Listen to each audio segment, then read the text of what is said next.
ছাত্ৰ-ছাত্ৰীসকল গণিতৰ পাঠশালাৰ অন্য এটা অধ্যায়ৰ মাজলৈ মই শ্ৰী জগদীশ নাথে তোমালোক সকলোকে স্বাগতম জনালো।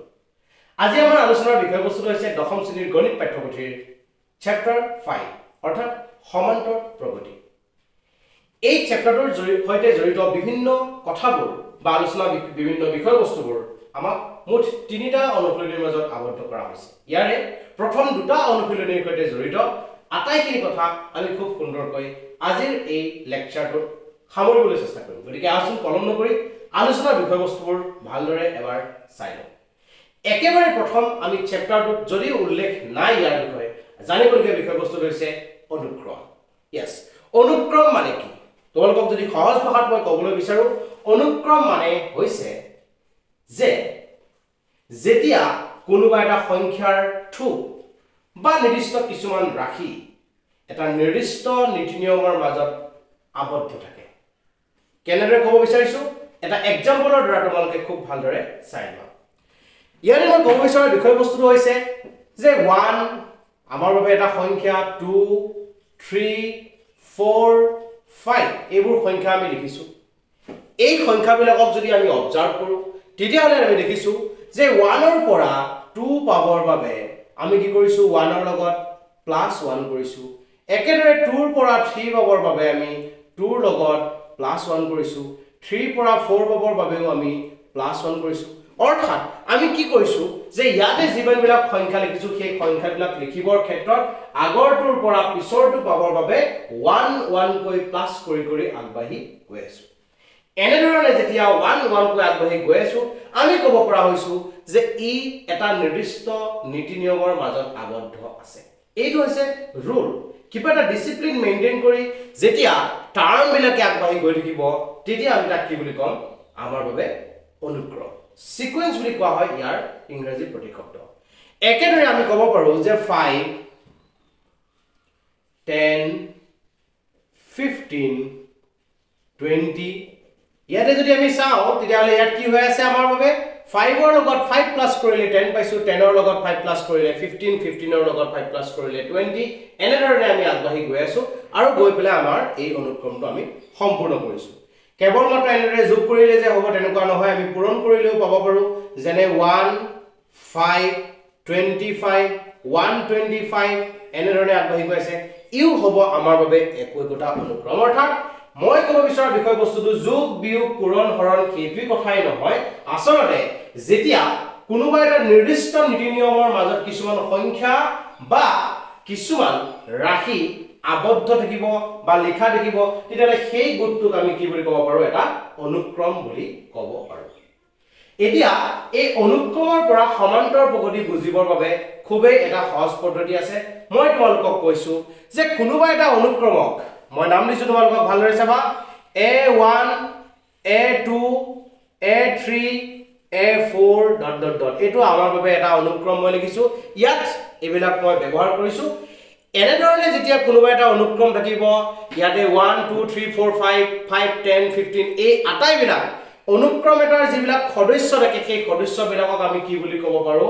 একোটা পদ। ভালদৰে শুনিবা, শব্দটো হৈছে পদ, যাক ইংৰাজীত আমি ক'ব পাৰো টাৰ্ম। মনোযোগ দিবা কথাটো। যিকোনো এটা অনুক্ৰমৰ ক্ষেত্ৰত তাৰ যিবোৰ সদস্য থাকিব সেই সদস্যবিলাকক আমি কি বুলি ক'ম? একোটা পদ বা টাৰ্ম বুলি ক'ব পাৰো। এতিয়া এই পদ বা টাৰ্ম বিলাকক বুজাবৰ বাবে ব্যৱহাৰ কৰা সিম্বল বিলাক একেবাৰে প্ৰথম মই তোমালোকক কৈছো এ দ্বাৰা ডিনোট কৰিব পাৰি বা টি দ্বাৰা ডিনোট কৰিব পাৰি বা ইউ দ্বাৰা ডিনোট কৰিব পাৰি। এনে ধৰণৰ কিছুমান সিম্বল ব্যৱহাৰ কৰি ইহতক বুজোৱা হয়। অনুক্ৰম বুজাবৰ বাবে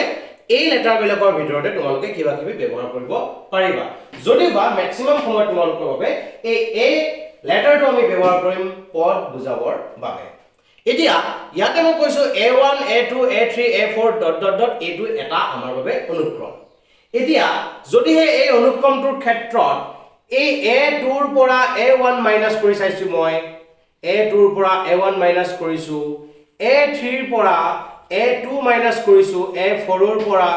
A3 মাইনাস কৰিছো আৰু এনেদৰে মাইনাস কৰি কৰি চাই দেখিছো আটাইবিলাকৰ ক্ষেত্ৰতে আমি কি দেখিছো? একোটা ধ্ৰুৱক পাইছো। ভালদৰে মনোযোগ দি চাবা, আমি এটা ধ্ৰুৱক পাইছো। অৰ্থাৎ যেতিয়া কোনোবা এটা অনুক্ৰমৰ ক্ষেত্ৰত অনুক্ৰমটোৰ ওচৰা-ওচৰি পদৰ মাজৰ পাৰ্থক্য প্ৰত্যেকবাৰতে সমান সমান পোৱা যাব তেতিয়া সেই অনুক্ৰমটোক আমি ক'ব পাৰিম এটা সমান্তৰ প্ৰগতি ৰিপিট কৰিছো মই কথাটো যেতিয়া কোনোবা এটা অনুক্ৰমৰ ওচৰা-ওচৰি পদবিলাকৰ মাজৰ পাৰ্থক্য প্ৰত্যেকবাৰতে আমি সমান সমান পাম তেতিয়া সেই অনুক্ৰমটোক আমি এটা সমান্তৰ প্ৰগতি বা এৰিথমেটিক প্ৰগ্ৰেছন বুলি ক'ব পাৰো ক্লিয়াৰ হৈছে কথাটো ইয়াতে আমাৰ বাবে দেখিছো যে a2 ৰ পৰা a1 a3 ৰ পৰা a2 a4 ৰ পৰা a3 অৰ্থাৎ পিছৰ পদটোৰ পৰা আগৰ পদটো আমি মাইনাস কৰি চাইছো আৰু প্ৰত্যেকবাৰৰ ক্ষেত্ৰতে মই কৈছো কিহতৰ ৰিজাল্টটো আমি এটা ধ্ৰুৱক সংখ্যা পাইছো অৰ্থাৎ এটা ফিক্সড নাম্বাৰ পাইছো যেতিয়া কিহতৰ ৰিজাল্টটো আমাৰ বাবে এটা ফিক্সড নাম্বাৰ হ'ব তেতিয়া আমি তাক এটা সমান্তৰ প্ৰগতি বুলি ক'ব পাৰো ইয়াৰে এই যে ধ্ৰুৱক সংখ্যাটো যে পালো বুলি আমি কৰো সেই ধ্ৰুৱক সংখ্যাটো কোৱা হ'ব সাধাৰণ অন্তৰ মনোযোগ দি শুনিবা তাৰ নামটো হৈছে সাধাৰণ অন্তৰ অৰ্থাৎ কোনোবা এটা সমান্তৰ প্ৰগতিৰ ক্ষেত্ৰত ওচৰা-ওচৰি পদবোৰৰ মাজৰ পাৰ্থক্য সদায় সমান আৰু এই সমান পাৰ্থক্য অৰ্থাৎ এই ধ্ৰুৱক সংখ্যাটোক আমি কি বুলি ক'ব পাৰো সাধাৰণ অন্তৰ এটো হৈছে আমাৰ বাবে সাধাৰণ অন্তৰ এতিয়া তোমালোকক যদি কোৱা হয় যে তলৰ অনুক্ৰমটো সমান্তৰ প্ৰগতি হয় নে নহয় পৰীক্ষা কৰা এনে ধৰণৰ কথা যেতিয়া তোমালোকক ক'ব তেতিয়া তোমালোকে কি কৰিব লাগিব মাইনাস কৰি পেলাই চাব লাগিব আৰু সোৱাৰ পিছত যদি প্ৰত্যেকবাৰতে আনসাৰটো একে একে আহে সমান্তৰ প্ৰগতি হয় বুলি কম আৰু যদি হে বেলেগ বেলেগ আহে তেতিয়া হলে আমি ক'ব লাগিব সমান্তৰ প্ৰগতি নহয় অৰ্থাৎ আমি যদি কৰি চাব বিচাৰো মই এনেই তোমালোকৰ বাবে এটা লিখিছো এনেই মই এটা এক্সাম্পল দিছো 3 9 15 21 ... আমাক কোৱা হৈছে এটো এটা সমান্তৰ প্ৰগতি হয় নহয় চেক কৰা তেতিয়া আমি কি কৰিব লাগিব 9 - 3 কৰিম আনসাৰ পাই আছো 6 15 - 9 কৰিম আনসাৰ পাই আছো 6 21 - 15 কৰিম আনসাৰ পাই আছো 6 তে কি বুজিলো যেহেতু আমাৰ দিয়া থকা অনুক্ৰমটোৰ প্ৰত্যেকবাৰৰ ক্ষেত্ৰতে আমি দেখিছো যে ওচৰা-ওচৰি পদৰ মাজৰ পাৰ্থক্য 6 দেখা গৈছে অৰ্থাৎ এটা ধ্ৰুৱক সংখ্যা দেখা গৈছে গতিকে আমাৰ দিয়া থকা অনুক্ৰমটোৱে এটা সমান্তৰ প্ৰগতি গঠন কৰিব এইটো হৈছে সমান্তৰ প্ৰগতিৰ বেসিক কনসেপ্ট সমান্তৰ প্ৰগতি মানে কি তাৰ মূল ধাৰণা আৰু তোমালোকক একেবাৰে মই কৈছো কি বুলি যে যেতিয়া কোনোবা এটা সমান্তৰ প্ৰগতি আমি কৈছো কোনোবা এটা সমান্তৰ প্ৰগতিৰ ক্ষেত্ৰত ওচৰা-ওচৰি পদবোৰৰ মাজৰ পাৰ্থক্য সদায় এটা ধ্ৰুৱক সংখ্যা আৰু এই ধ্ৰুৱক সংখ্যাটোক আমি কি বুলি ক'ব পাৰো আমাৰ সাধাৰণ অন্তৰ যাক বুজাবৰ বাবে ডি লেটাৰটো ব্যৱহাৰ কৰা হয় ডি লেটাৰটোৰ দ্বাৰা আমি সাধাৰণ অন্তৰ ব্যৱহাৰ কৰিম এইখিনি তোমালোকৰ বেসিক কনসেপ্ট সমান্তৰ প্ৰগতিৰ বাবে সমান্তৰ প্ৰগতি এটাৰ সাধাৰণ পদ এটা খুবেই ইম্পৰ্টেন্ট ফৰ্মুলা এই বিষয়বস্তুটোৰ সৈতে জড়িত হৈ আছে পোনপ্ৰথমতে আমি কৰিলো বিবেচনা আমাৰ বাবে এটা সমান্তৰ প্ৰগতি ধৰা হল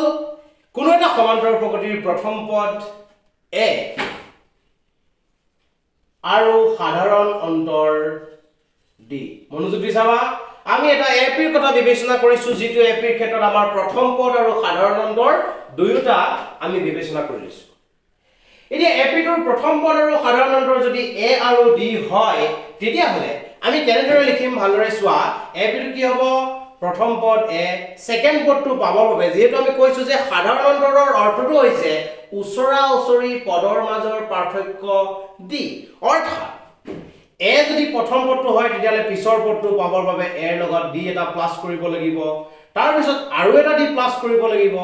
তো d এটাৰ লগত আৰু এটা d প্লাস কৰিলে d সংখ্যা হ'ব দুটা তাৰ পিছত d সংখ্যা হ'ব তিনটা এনেদৰে যদি আমি আগবাঢ়ি গৈ থাকো তেতিয়ালে আমাৰ এটা ap আমি পাব পাৰো ভালদৰে চোৱা এইটো কোৱা হয় এটা সমান্তৰ প্ৰগতিৰ প্ৰামাণিক আৰ্হি মনোযোগ দি যাবা যে কোনোবা এটা সমান্তৰ প্ৰগতিৰ প্ৰথম পদ a আৰু সাধাৰণ অন্তৰ d হলে ap টোক এনে ধৰণে লিখা হয় a plus d a plus 2d a plus 3d a plus 4d এনেদৰে আগবাঢ়ি গৈ থাকিব এতিয়া বিষয়বস্তুটো হৈছে এই কথাখিনিৰ দ্বাৰা যদি মই চাব বিচাৰো একেবাৰে প্ৰথম পদ অৰ্থাৎ একম পদ বুলি মই লিখিছো একম পদ যাক a1 ৰ দ্বাৰা ডিনোট কৰিছো প্ৰথম পদ বুলি কোৱাৰ লগে লগে আমি a1 ৰ দ্বাৰা তাক ডিনোট কৰিছো যাৰ মানটো আমি পাইছো a দ্বিতীয় পদ a 2 দ্বাৰা ডিনোট কৰিছো তাৰ মানটো আমি দেখিছো a plus d তৃতীয়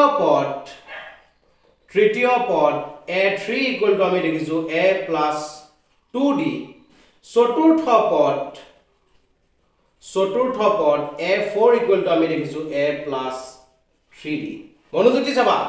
একম পদ প্ৰথম পদ দ্বিতীয় পদ তৃতীয় পদ চতুৰ্থ পদ এই আটাইবিলাক আমি খুব সুন্দৰকৈ নোট কৰি লৈছো এতিয়া বিষয়বস্তুটো হৈছে এনেদৰে যদি আমি আগবাঢ়ি গৈ থাকো এটা সময়ত আমি পামগৈ n তম পদ ভালদৰে মনোযোগ দিয়া 1 নম্বৰ পদ যদি আছে 2 নম্বৰ পদ যদি আছে 3 নম্বৰ যদি আছে তেনেহলে এনেদৰে আগবাঢ়ি গৈ এটা সময়ত আমি n নম্বৰ পদ এটাও পাব পাৰিম n নম্বৰ পদ এটা পোৱাৰ পিছত কেনে ধৰণে আমি তাক ফাইন্ড কৰিম সেই কথাটো আমাৰ বাবে খুবেই জৰুৰী এতিয়া একেবাৰে প্ৰথম কথাটো যেতিয়া a1 আহিছে তেতিয়াও a আহিছে a2 ৰ বাবে a আহিছে a3 ৰ বাবে a আহিছে a4 ৰ বাবে a আহিছে অৰ্থাৎ আমি বুজি আছো যে a ৰ লগত যিমানতম পদেই নহওক কিয় একচুয়ালি সকলোতে a টো আমাৰ বাবে আহি আছে অৰ্থাৎ সকলোতে প্ৰথম পদটো বাৰে বাৰে আহি আছে গতিকে n তম পদৰ ক্ষেত্ৰটো a আমাৰ লগত আহিব এতিয়া এবাৰ চাব বিচাৰো ইয়াত যেতিয়া 4 হৈছে তাত তেতিয়া 3 হৈছে ইয়াত যেতিয়া 3 হৈছে তাত তেতিয়া 2 হৈছে ইয়াত যেতিয়া 2 হৈছে তাত তেতিয়া 1 হৈছে ইয়াত যেতিয়া 1 হৈছে তাতে লিখিছো d নাই অৰ্থাৎ d ৰ সহগ হৈছে 0 অৰ্থাৎ কি বুলি ক'ব পাৰো যে যিমানতম পদৰ কথা পাতিম d ৰ সহগটো তাতকৈ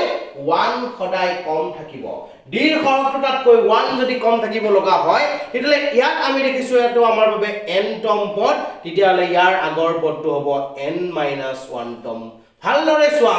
এইটো হৈছে আমাৰ কোনোবা এটা সমান্তৰ প্ৰগতিৰ ক্ষেত্ৰত n তম পদ উলিওৱাৰ ফৰ্মুলা n তম পদটোৱে আসলতে এটা সমান্তৰ প্ৰগতিৰ ক্ষেত্ৰত সাধাৰণ পদ বুলি আমি ক'ব পাৰো গতিকে এইটো তোমালোকে ক'ব পাৰা এইটো আমাৰ বাবে সাধাৰণ পদ খুব মনোযোগেৰে কথাটো বুজি লবা যে যেতিয়া সমান্তৰ প্ৰগতি এটাৰ ক্ষেত্ৰত যেটো n তম পদ হ'ব সেই n তম পদটো প্ৰগতিটোৰ সাধাৰণ পদ বুলি কোৱা হয় গতিকে আমাৰ ক্ষেত্ৰত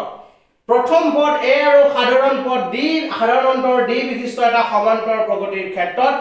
n তম পদটো উলিওৱা ফৰ্মুলাটো হৈছে a plus n minus 1 into d